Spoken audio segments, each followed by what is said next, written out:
Labą rytelį visiems. Šiandieną labai noriu jums įrašyti vieną informaciją, perduoti žinią apie baimes ir valdymą ir kaip galima labai ramiai suvaldyti savo baimes. Jau kaip ir niekam nebe paslaptis ar kažkokia mistika, kad baimės tai yra pati žemiausia vibracija. Išskleidžiama tiesiog tokius žemus dažnius, kad mūsų sąmonę, mąstymą, jėgas netgi suspaudžia ir neleidžia tiesiog plėtotis, augti ir blaiviai mąstyti. O kita vertus, kam reikalingas blaiviai mąstantis žmogus, nes per baimės galima juo manipuliuoti, jį valdyti, kaip sakant, įdiegti tai, ko nori tie visi gąsdintojai, o paskui gąsdintojai gąsdina ir paskui mes patys įtikim visą šituo, pamiršdami, kad mes kosminės būtybės ir kad mes viską patys galim savo gyvenimuose valdyti, kurti. Mes pamirštam, kad esam kūrėjai ir kūrėjos. Ir kad mūsų rankose yra visas kūrybinis procesas mūsų gyvenimo. Aišku, reikia tik tais atkapstyti pasąmoniai, kokie mūsų planai, kokie mūsų siekiai per šitą gyvenimą, kokie eina išbandymai, bet visą tai savęs nelimituojant ir priimant visas tas pamokėlės, ką mes turim išmokti. Svarbiausia yra nebijoti. Einu į lauką biškį. Visas gyvenimas yra kūrybinis procesas. Tai įsivaizduokit, atsidarai belę kokią puslapį, internetinės, visas portalinės naujienas. Tai viena iš didžiųjų dalių tai yra gąsdinimai ir bauginimai.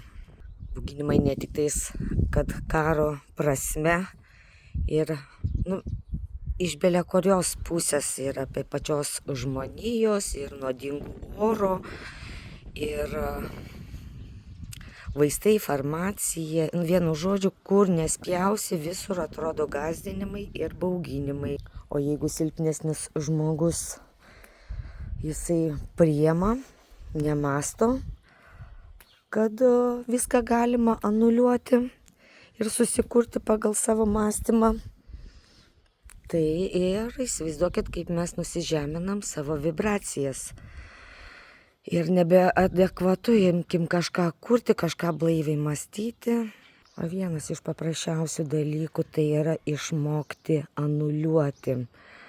Taip, kaip moka kosminės būtybės, mes žmonės protingiausieji, tai išmokstam anuliuoti ir pasidaryti pagal savo planą.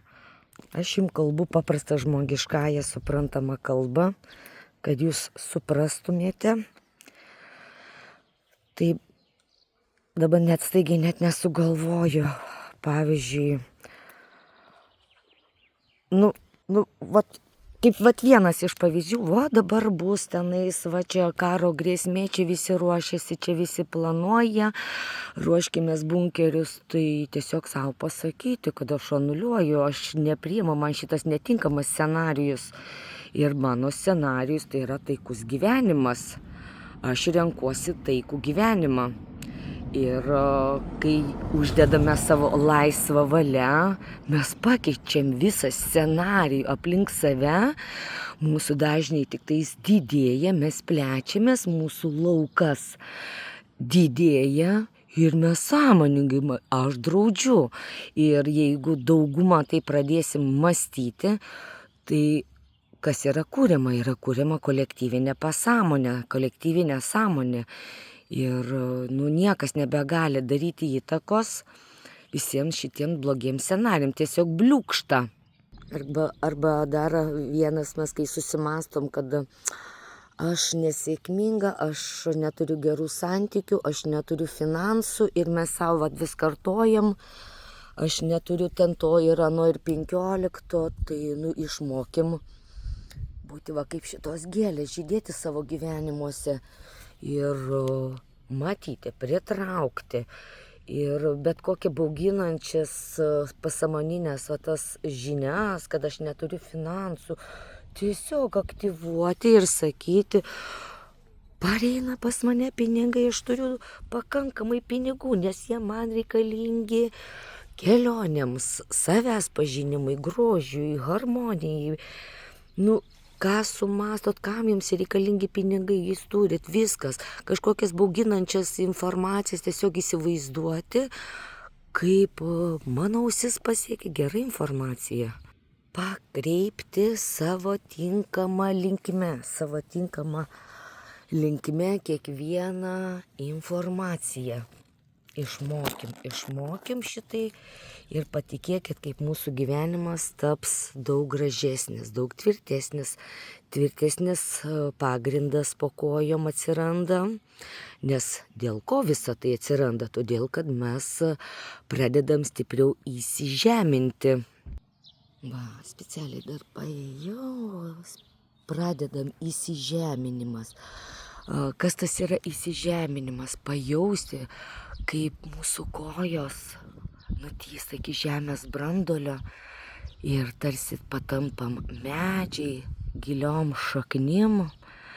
Siekim žemės branduolio, mūsų mentalas ištįsta iki kosmoso, mes didėja, mūsų spalvinė gama, be jokių tamsių spalvų, vaivorykštės spalvos.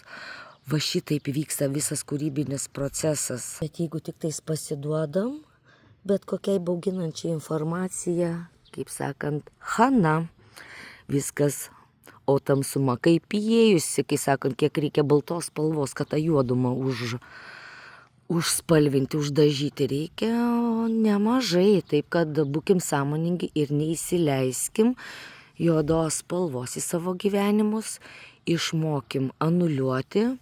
Aš anuliuoju savo laisvą valią, aš draudžiu, mano scenarijus gyvenimo visiškai kitoks, jisai šviesus, jis harmoningas ir kaip sakau, ir mokintis pakeisti į savo tinkamą informaciją.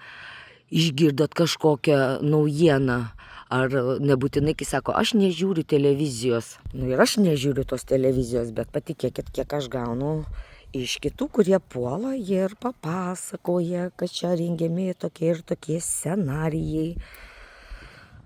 Tai aš išmokstu, uždraudžiu mano scenarijus, tai nuostabus, nes aš pati jį kuriu. Tai ir pakeičiu, transformuoju. Susistabdžiau pauzę, kad parodžiau va šitas nuostabės gėlytės. Tai va, kaip ir gėlės transformuojasi pavasarį iš miegančių žiedelių į žydinčius žiedus, tai lygiai savo gyvenimus taip pat galim transformuoti iš suspaustos erdvės, iš suspaustos sąmonės į žydinčius gyvenimus. Patikėkit, tai nėra nei sunku, tiesiog reikia darbuotis. Aš keičiu savo gyvenimą iš blogo į gerą, iš ligos į sveikatą, iš biednystės į turtus, į gausą.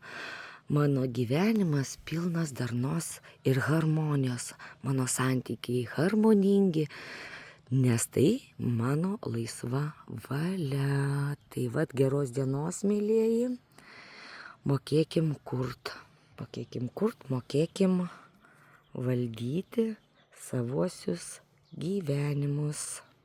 Geros dienos.